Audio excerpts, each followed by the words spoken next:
Good po mga kababayan sir, good morning pa rin. This is Jam, the Filipino channel lang niyo pong lingkod. So today is December 11, 2025. At tayo ngayon ay papunta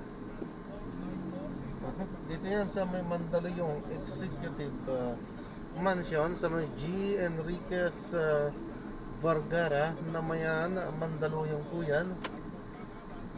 Okay,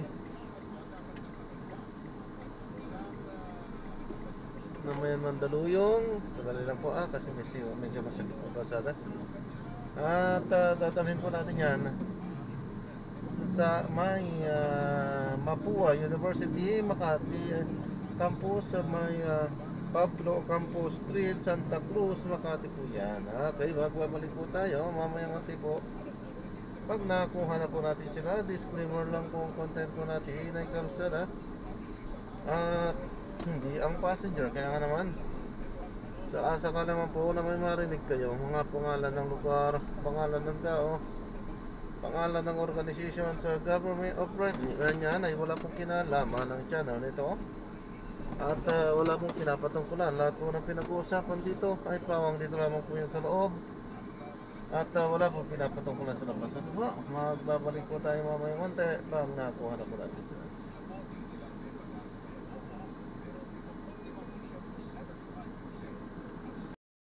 Makinig tayo muna ng mga nagbabagang balita at mga talakayan.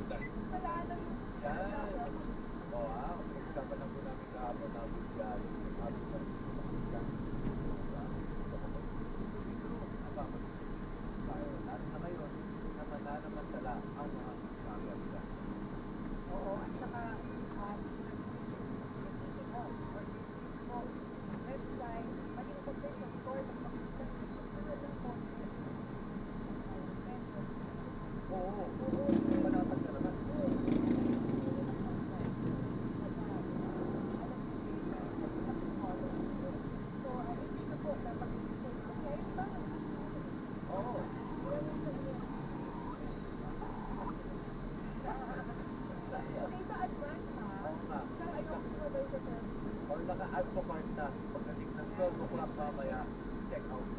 Ayan. Talaga naman napaka-convenient. Ayoko ko talaga mag-mall. Totoo yan. So, kahit gusto ko, medyo nagugulat pa ako ngayon na may konting kind of light kapag bumiyahe ka ng rush hour. Nagsasagrapan na ng konti. Ito, pagtaas na. Ayun na. Dahil experience.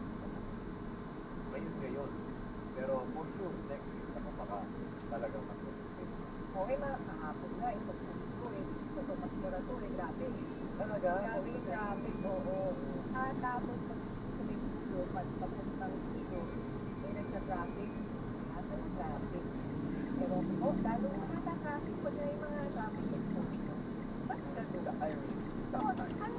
Inaantay pa nila na matapos yung dami ng sasakyan. Wala na nga. Kung baga, hindi ko maibilang. Dapat po hindi basta-basta yung mga pagka-traffic. Kasi okay naman kami na wala kayo eh. Diba? Kaya diba, I think, pagka-traffic. Ayan po. Alright, magbabalik po ang Red7 Vision in your purpose at Magbabalik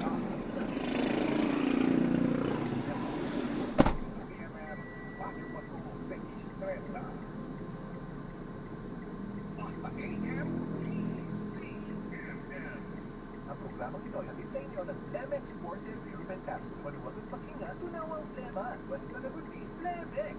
Tulabas po, tungkol ika, may Lemex Sportive Serum and bottles. Pero para sa bitawang kailangan agad, Lemex Sportive Capsule and blister pack. Madaling bitbitin, kaya ibulsa. Buhat na natural na nagpinit at tutunaw at nagpapalabas ng tema. Convenient na, ginawa pa.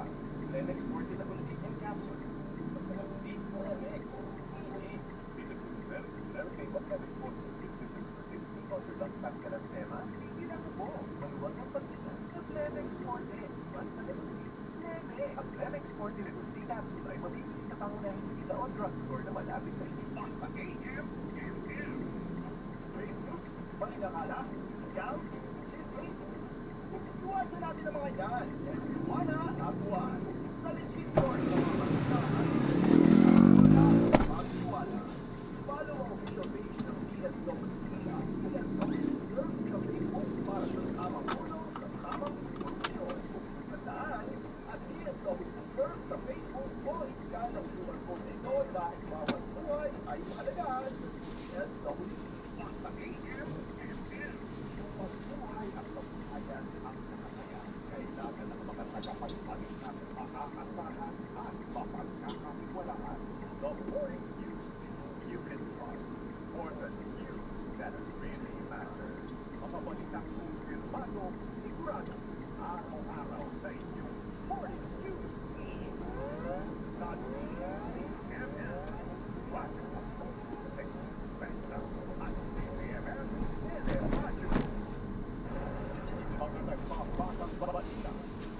Mga makikinig sa iwas-iwas mga tanong na nagpapatang. Naman lahat yan ang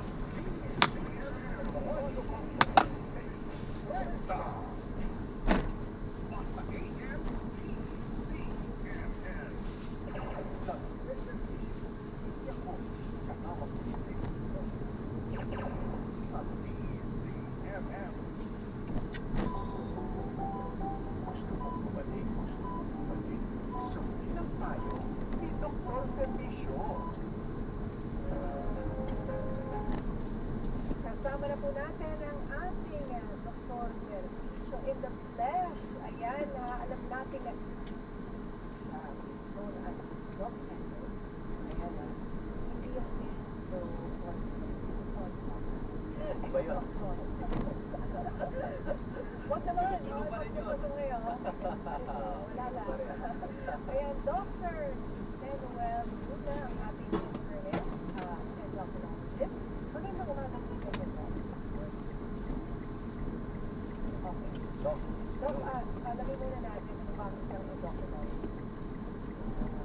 Mga endocrinologist, pinag-aaralan po namin about hormones, all about hormones. So, marami po tayong glands sa katawan.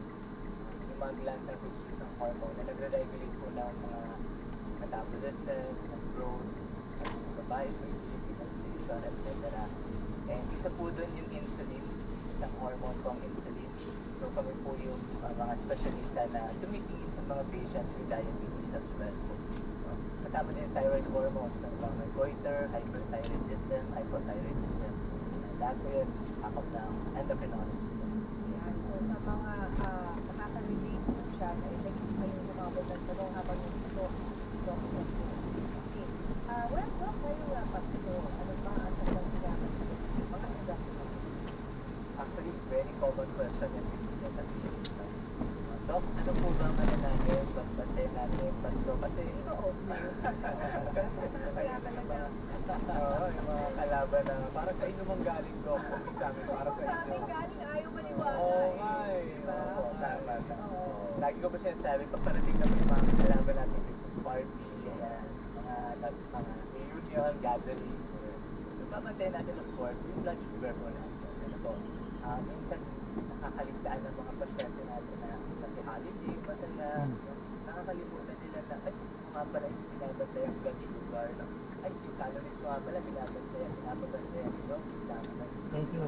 Kakain mo, babantayan mo nga pala. Yung mga bagay na kailangan natin Pinagawa mo. kaya yung holiday season, especially tayo po mga Pilipino, kung mag-prepare tayo ng food during the holidays, no?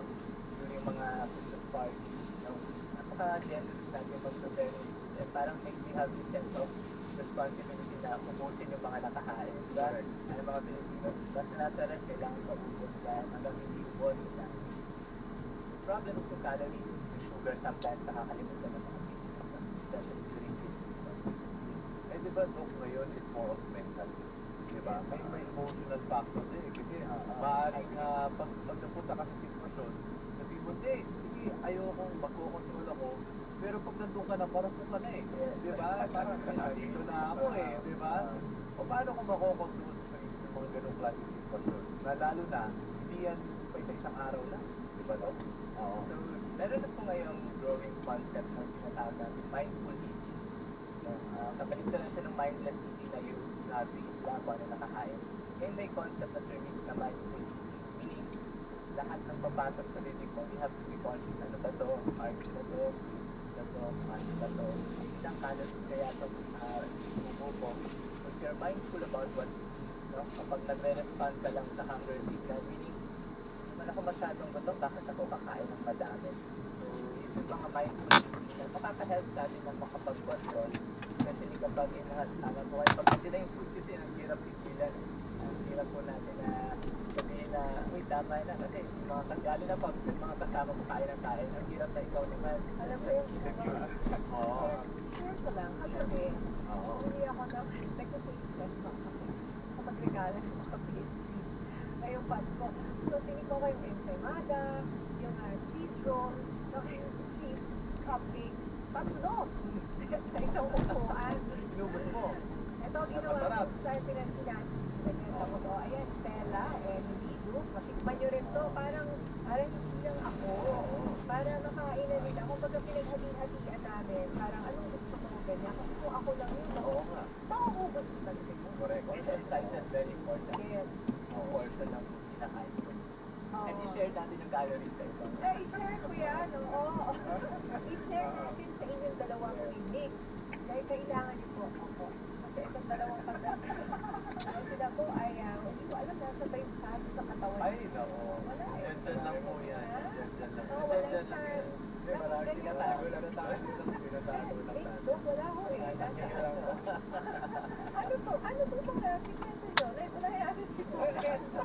Dok, Luke, Don't I respond mean, to ka. ano, I mean, exactly what it is. I guess, I mean, it's so obvious na. Magaling na mag-feel.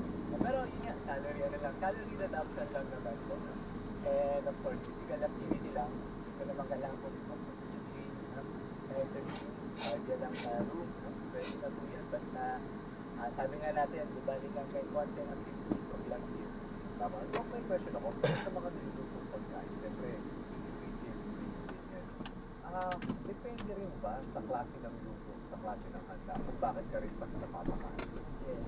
Mga umami, ba? So, it depends. Okay, ano ba yung puma? Alay ko na kayo puma, ni pula. Or, So, actually, siya yung pampadagdag ng taste, no? Pampadagdag sa, nagpapa-increase ng sensation natin, yung flavor, correct? So, the more naman maumami, the more naman napapakain. yun ang gusto ni Babe. Hindi naman bawi. Hindi naman bawi-wawi. Ano yung bawi-wawi? Charot lang po. Anyway, savory. Okay. Okay, Sige po. go. Ayan. So, yun nga. Yung taste ng food, no, very great factor na kailangan i-consider kung bakit tayo napapakain. Kasi Oo. syempre, pag mas masarap, mas mainggan. Yun na nga. So, ano dapat? Magsarapan. I mean, Oo. Hindi, ang sabi naman namin sa patient, you can eat everything. No? Sabi namin sa patient, ang life, you can eat everything, basta in moderation. We don't want them naman na ma-deprive sa lasa, sa sarap ng food. You can eat everything. Basta control lang po yung kinakain. Portion sizes lang. You know na when to stop. Kapag nakasense ka na lang, like, busog na ako, nag-full na, stop na yung pagkain. But you can eat everything naman po. pero speaking of eating busog, so, siyempre, parang may sinabi ka dati na may ilang minuto bago mo ma-realize na busog na ako. Yes, mga 15 to 20 minutes before ma-realize ng brain na ayaw, busog na tayo, no? So, pwede stop na tayo sa pagkain. So, the faster you eat, no? Medyo naging unconscious tayo na the more na calories yung pumapasok sa katawan. Before 20 minutes na-realize mo na ang dami mo na palang calories before na-realize mo na busog ka na pala. Tapos na-encapture. Yeah, so ibang ano naman Ano naman po yun? So because of the fast sa pagkain po ninyo, medyo nagkakaroon ng indigestion lang po. Ang ating pong katawan, they can take as much lang yung stomach and intestine natin. Kapag napapabilis ng tayo, nagkakaroon ng mga indigestion. Kapag masyadong mabilis. So, ano po ang gamot sa empacho? I'm sure marami na empacho ngayon. Sometimes correct po. Sometimes yung mga patients na pagka-empacho, lalo na kapag mga tati kinakain po. So mga patients na nag-high-breath, mga gamot. May mga gamot na tayo buwan dahil para mapaganda yung pag-ibig ng blood may mga combinations na yan na isang inom lang po nare-relieve na. Pero ang most important is prevent yung cancer. May just pag-slow ng height. Galan mo lang talaga. Oo. Prevention is better than cure. Oo. And speaking of acidic, and paano po ba away ka nila kape, for example, hindi ko kayang walang kape or yung mga ibang things, di ba, na nakaka-acidic daw or pagkain. Totoo ba na bago ka kumain, kailangan uminom ka muna ng tubig, yung mga ganun, or mag-apple cider o kape? Ay, tayo ba ganun? So in terms of hyperacidity naman po, tama po yung mga caffeine components ng hyper. Kaya may mga tao lang po talaga na mas prone sila na magkaroon ng hyper. Pick up. So one advice is yung tinatawag natin small frequent feeding. Dahan-dahan ng small na portion ng hyper po para hindi nag-bigla yung time prevent na somehow yung hyper. And then tama po yung mga pagkain nila, no? Magkakaroon sila ng cancer or somehow parang yung ating kapag nagpaglaman. Ito po, Doc, may tanong po si Bigaya Chintan. Pag type 1 diabetes po ba, may pinoproduce po bang insulin sa pancreas? Very influence siya, no? So, in 12 types of diabetes, two major types of diabetes. We have type 1 and type 2. Pag sinabi natin type 1, sila po yung pinanganak na halos sila po yung cells ng pagtanim ng culture pag-nature na considered na sila. Halos wala na po silang pinag-nature. Sila po yung mga naka-immune cells. Yan, dito na tayo. Yan na kailangan natin. And we have a lot of types of diabetes. Halos wala na po yung nauuna. Okay. And since sabi nga natin kanina, pag-uusapan rin natin yung safe alcohol intake. Gusto po ba gano'n? Diba? Safe alcohol Talaga. So, po namin, hindi ka lang pumunta ng alcohol, so don't start with but so drinking alcohol, so meron naman po recommended so for meals, the more people yes, the more for meals po, ang recommended po is 2 drinks per day. Sa 3 meals po, 1 drink. Pero kung papaisip mo tayo, 2 drinks na sinasabi, gano'n kadami, ano po ba yung amount of drinks na sinasabi? Iba po ba yung pag-beer, iba po ba yung pag-wine, iba po yung pag-spirit. So, meron po tayong tinatawag na standard sizes, alcohol equivalent. Pag beer po yung pinag-usapan, yung 1 drink na sinusupport is 12 ounces, or equivalent to is around 300 ml. Ang bote. So, alam, isang bote po yun. So, sa lalaki, 2 po nun. Sa babae, 1 per day. So, pag wine po yung pinag-uusapan, around 5 ounces lang po yun. Or 150 ml lang. Pwede kalahati. Parang ganon. Opo. Then kapag spirit po, 1.5 or around 50 ml parang Bilisan naman yan. lang. So, yun po yung equivalent na. So, yung pag sinabi natin drink per day, yun po yung tinutukoy na. Pero at least dito ako nalilito, no? Kasi syempre, kumbaga, karaniwan din nating naririnig sa mga sa medical experts. Pero kung iliteral mo siya, sabi, araw-araw Christmas party mo, yun ang intake mo, meron ba talaga siyang detrimental effect sa katawan? Yun po yung level, yung 2 drinks per day sa male and 1 drink ng female, yun po yung level na safe per day. Opo. So actually, kung yun naman is daily, not a problem. So in excess of that, may tinatawag tayong binge drinking, heavy drinking, mga 8 to 16 glasses na po yun per day, yun po yung detrimental kasi the liver can take as much lang po ng alcohol na pwede niyang i-detoxify. Kapag above that na, medyo nahihirapan na po yung liver mag-detoxify ng toxins. So, and meron pong mga philosopher minsan na, hindi na lang ba ako inom ng Monday to Saturday para Tapos Sunday. biglang- Kahan na lang. Para 14. binge ka agad. Oo. Para 14 kasi 2 glasses ako per day. So we don't recommend that also. No? Bawal din po yung i-cumulative na lang natin. Ipunin na lang natin para isang bagsakan. So 2 drinks per day, 1 sa male, 1 drink sa female. Oo. Kaso parang, imposible. Oo nga eh. Kasi, Ay, dito lang ako ha. Isang shot lang ako ha. Party. So, kunyari, yung isang drink per day, kunyari isang wine glass sa isang babae, pag talagang may party or what, or isang bote ng beer, yun ba? Tama po? Sa babae. Sa babae, no? Minsan napapadalawa tatlo sila, pero sa mga susunod na araw, wala naman. Okay lang ba yun? Yung mga dalawa, tatlo? So, excess na po yun. Excess sa na safe. yun. Yeah, as a So, hindi na recommended siya level. safe. The leader would have to work Harder. Kasi one glass. So, kapag lumagpas, pwede naman po, no? Mag-work lang harder yung leader. Oh, bakit sa mga bansa like Europa for example, di Kultura ba? yan eh.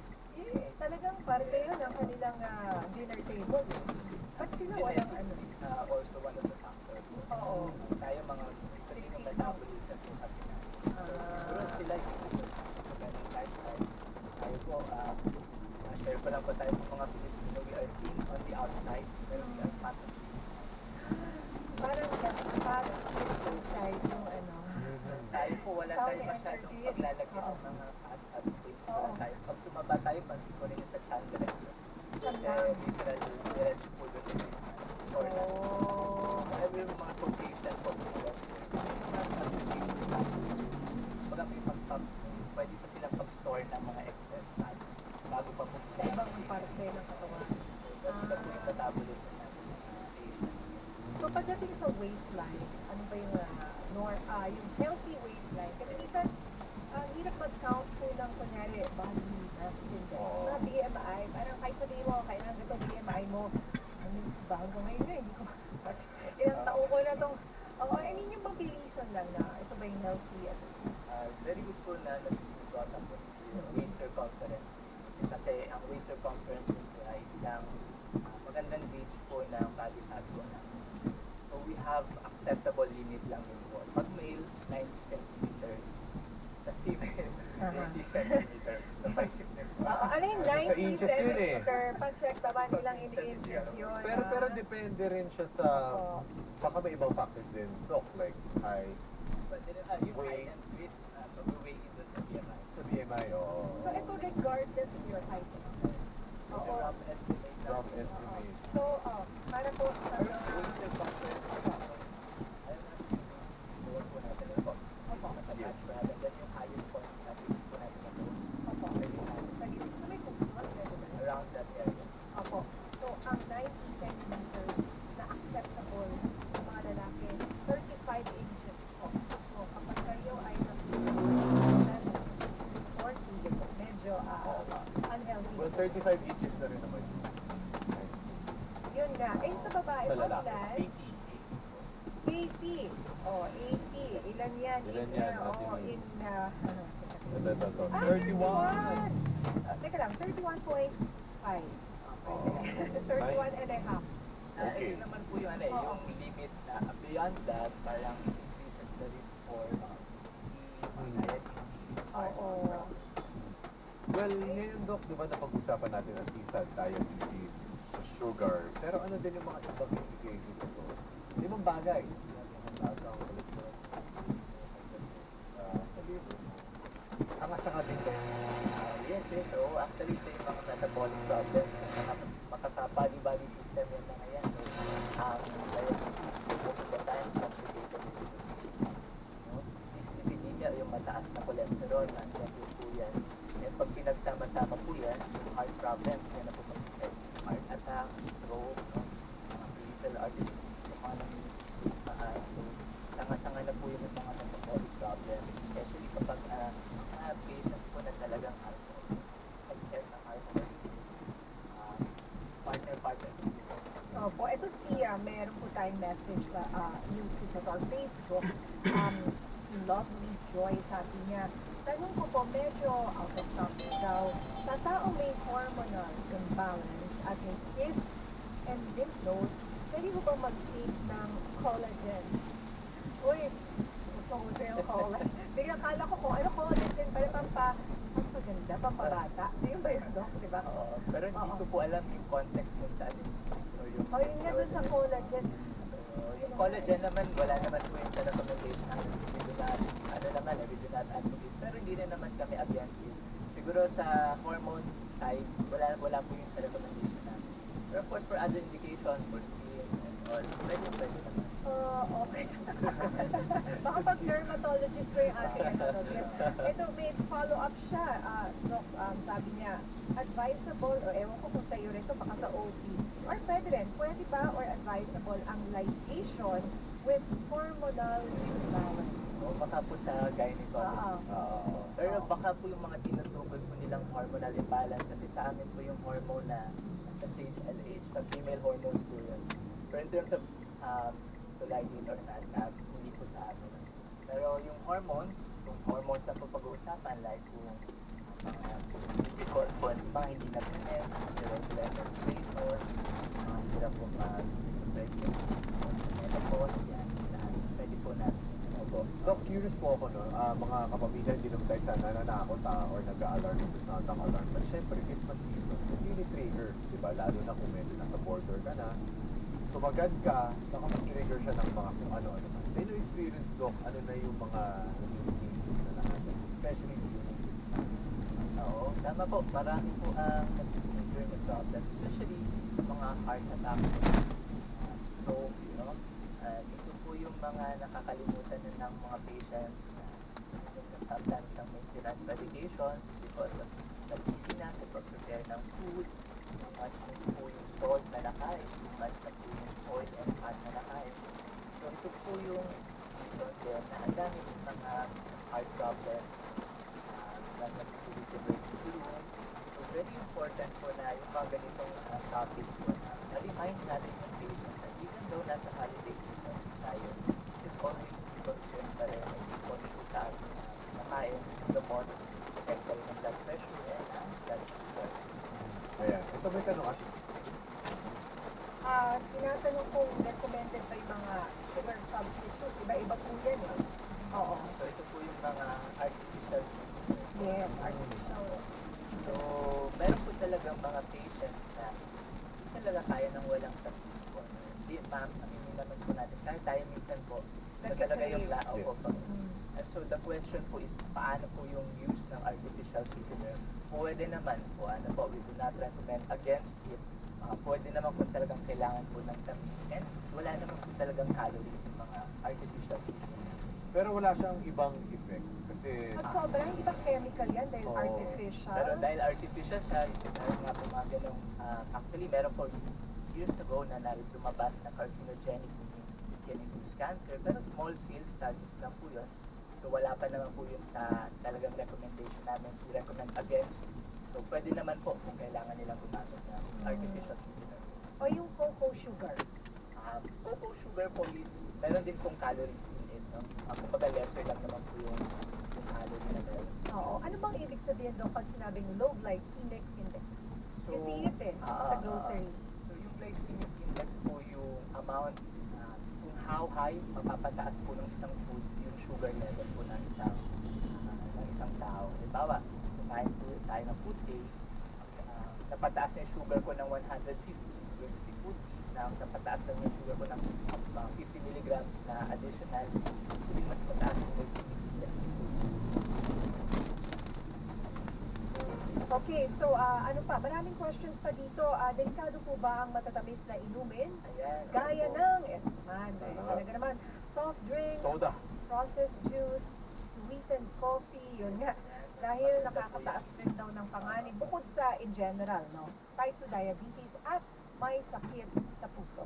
Mas maganda pong pag-usapan nga po yan kasi yung mga sugar sweetened beverages po, signature mix, kasi sobra tayong conscious sa food, no? Ito yung calories ng food, ng ulam ko, ng kanin ko. Pero nawawala sa isip natin, sometimes hidden calories yung nakukuha po natin sa food. No? Hindi natin napapansin, ay mayroong extra calories pa pala tayo na drink. So, ano po ba naman, kanina safe na alcohol, ano po ba naman din yung recommended for sugar sweetened beverages? So, in a day po, sa mga lalaki naman po ulit, 12 teaspoons po ng sugar po yun. Around 36 grams po yun. A day po yun. Anong kalaki ng teaspoon? Iba-iba. Oo nga eh. Isip po natin mga Pilipino. Kutsarita.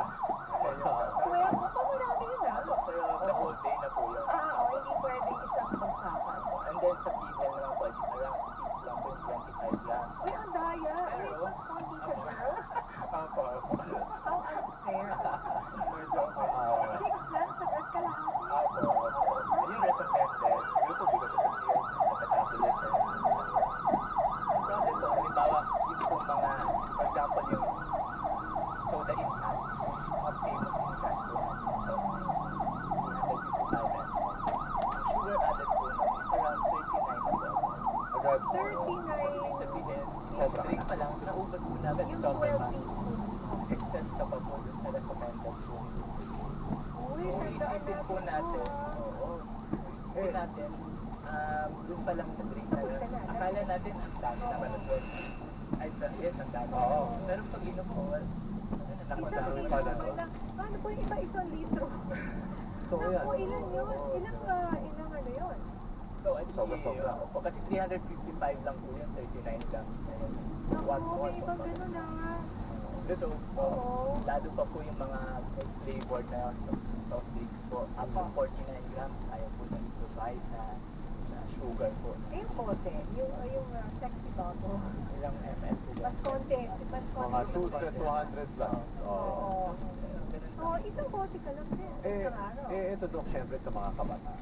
Yung favorite ng mga kabataan, yung mga masasarap, yung mga process, di ba? Pati yung mga juice, pack juice, di ba? So yun din, parang paano din natin dapat ba tayo na ating mga anak? Like sa kids. Sa kids. Uso, alam mo, hindi ko pinibili yung Oo. Actually po, mas magandang mag-umpisa sa bata po kasi pag kami din po kasi sa obesity eh. Pag naging obese na po sila ng mga 20, mas mahirap na po i-control. So, kung yung pong sinabi ko po ay 12 teaspoons, 6 teaspoons, sa adult po yun. So, lesser pa po sa bata, no? Depende pa po sa age, meron po yung table. Mga 10, 16, depende po yun sa how young yung bata. Pero ang So, ang bata, hindi pwedeng makaubos ng isang soft drink instant. po, kasi sa adult na po sobra na. Yeah. Lalo na sa bata. Oo. Ayun, masaya po natin yung ating mga anak. Ako, Doc, sandali lang. Marami pa sana tayong pag-uusapan. Pero magbabalik si Doc, ha? At Doc Endo, nandito pa rin mamaya para sagutin ang inyong mga questions. Magbabalik po ang nagseservisyo, Linya Corpus at Nick Bustos. Magbabalik ang nagseservisyo Linya Corpus kasama si Mix Gusto. Basta AM DZMM. Ang programang ito ay hatid sa inyo ng Bingo Plus. Bingo sa saya, plus sa panalo. Wow! May question na!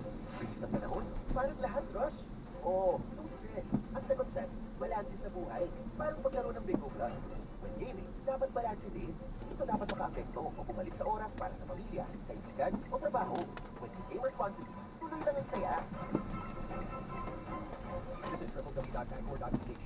Regulatory, Itasan, and agmore.ph. Responsible gaming at agmore.ph. Gambling for 21 years old and above only. Gambling will be addictive. No purchase. Ang nangungunang Mayor, para po sa ilang araw na lang po ba magsisimula na yung simbang gabi? Magkakaroon po ba ng magkakaroon po ba ng mga bagong ilalabas na patakaran ng MMDA para sa mga, siyempre hindi po may iwasan dyan yung mga traffic, sa mga may sasakyan, at doon din po sa mga magtatayo ng mga tindahan malapit sa mga simbahan? Again, ang LGUs po ang merong jurisdiction when it comes to giving permits dun sa mga stalls. No? So again, paalala lang po, huwag tayo dapat papayag na mga stalls na ito ay maging obstruction po sa diner and traffic. No? So within the authority naman po ng local government units to allow them, pero again, let us keep them in areas where they're not obstructing traffic. At pagdating naman po sa ating simbang gabi, ang ating LGUs naman po ay aware sa mga schedules sa mga simbahan na aming natasakupan. Let us make sure meron tayong deployment ng mga traffic enforcers at ganoon din ang ating kapulisan to ensure not proper flow of traffic but also the safety and security of our parishioners. Alright. Mayor, maraming salamat. Patuloy po tayo mag-ugnayan po siguro dahil na ho sa mga dapat bantayan. Abangan na ating mga kababayan ngayong pagsapit na may ilang araw. 14 days na lang ay Pasko na ho kasi. Mayor, maraming salamat po sa inyo. Mayor Francis. Maraming salamat po. Tawag lang po po sa katanungan at asal resource po sa lahat. Hindi po sa inyo. Mga kapuso, Pangulo po ng Metro Manila Council, si San Juan City Mayor Francis Zamora, ang inyo pong napakinggan. Kayo'y nakikinig sa Super Balita sa Tanghali. Nationwide!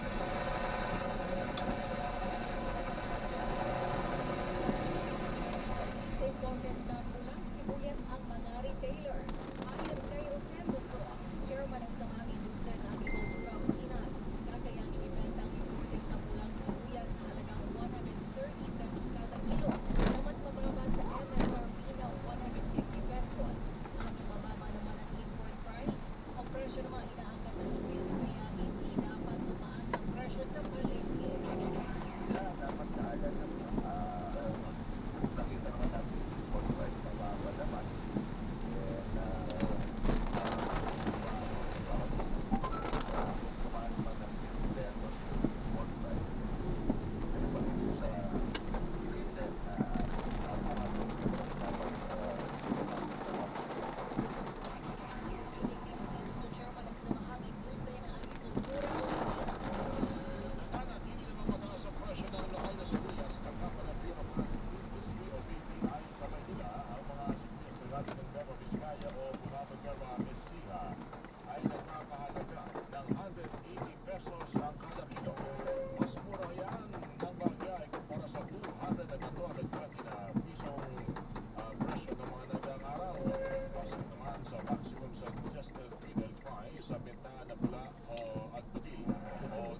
naganap na natin sila. So maraming salamat po sa panonood.